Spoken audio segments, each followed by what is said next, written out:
Want to edit videos on your iPhone without downloading any apps?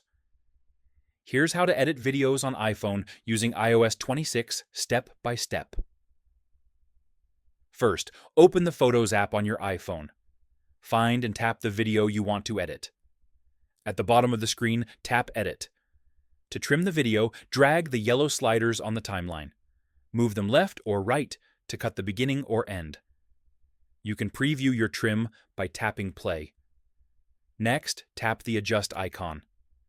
Swipe through options like exposure, brightness, contrast, saturation, and warmth.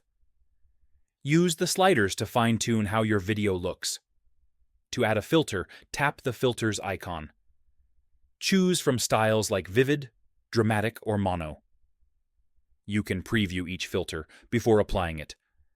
When you're happy with the edits, tap Done. Choose Save Video to replace the original, or Save as New Clip to keep both versions. And that's how you edit videos on iPhone using iOS 26. Like and follow for more iPhone tips and easy tutorials.